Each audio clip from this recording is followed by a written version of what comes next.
En principal, Madame la députée de Groux. Merci, Monsieur le Président. Malgré les 31 milliards investis dans le réseau de la santé chaque année, 2 millions de Québécois n'ont toujours pas de médecin de famille et le temps d'attente moyen dans les urgences dépasse les 17 heures. Claude Castonguay a dit récemment qu'il faut revoir de fond en comble l'organisation du réseau de la santé et que des économies majeures peuvent être réalisées. Le plan présenté par le ministre de la Santé est nettement insuffisant. Il faut aller plus loin que la simple création de 50 nouveaux groupes de médecins de famille.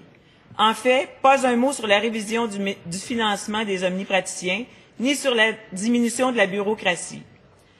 La création de corridors d'accès prioritaires reliant les groupes de médecins de famille à différents spécialistes, ainsi qu'à différents plateaux techniques, permettrait d'accélérer le traitement des patients tout en diminuant la pression sur les urgences et en réduisant le coût relié au dédoublement d'actes médicaux, et ce, à coût nul. Quelles mesures le ministre entend-il prendre pour... Monsieur le ministre de la Santé.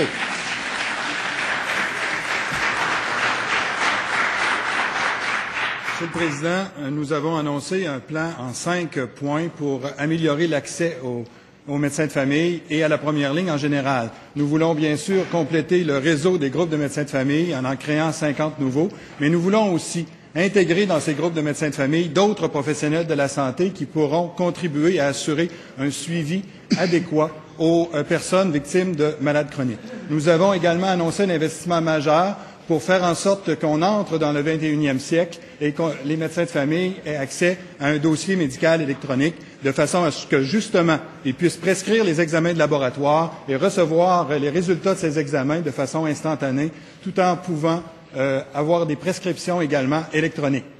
Toutes ces mesures, en plus de l'attraction des jeunes médecins vers la médecine de famille, pourront faire en sorte que le Québec et les citoyens du Québec auront accès à un médecin de famille dans les 4 années qui s'en viennent. Et pour les 2 prochaines années, c'est 750 000 nouveaux citoyens qui auront accès à un médecin de famille. Nous avons également travaillé à ce que la priorité soit donnée à la pratique en cabinet et que, justement, il puisse y avoir des corridors entre les médecins de famille et les spécialistes. En terminant.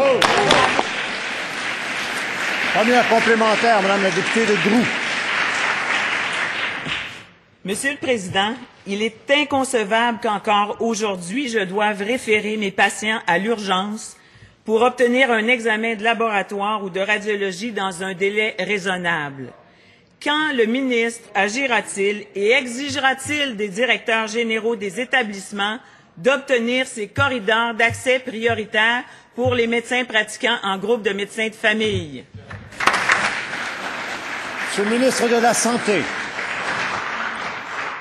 Monsieur le Président, les centres de santé et de services sociaux se sont mis à la tâche pour faciliter justement l'accès des médecins de famille à des examens de laboratoire. Et je voudrais vous rappeler que M. Castonguay a appuyé la grande majorité des mesures que nous avons mises en place et que nous nous apprêtons à mettre en place. Et je voudrais rappeler d'ailleurs à cette Chambre et à M. Castonguay que la rémunération mixte chez les médecins de famille existe déjà et que nous allons amplifier la rémunération à capitation, c'est-à-dire inciter les médecins de famille à prendre de plus en plus de patients en se servant de l'outil de la rémunération pour faire en sorte que les médecins de famille soient incités à prendre de nouveaux patients, en plus des mesures des autres professionnels qui nous permettent, qui vont dégager les médecins de famille. Cela nous permettra de réaliser nos objectifs, Monsieur le Président.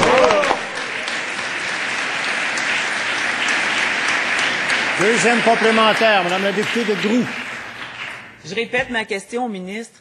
Comment se fait-il qu'aujourd'hui, on soit encore obligé, comme médecin, d'envoyer nos patients à l'urgence pour avoir des examens de laboratoire, des examens de radiologie dans un délai raisonnable? On n'a pas accès actuellement et c'est facile de régler le problème. Vous avez qu'à envoyer une lettre à chacun des différents directeurs généraux d'hôpitaux pour que demain matin, on nous réserve ces plages-là et qu'on puisse accélérer le traitement et qu'on puisse diminuer les coûts de santé et le dédoublement d'actes médicaux.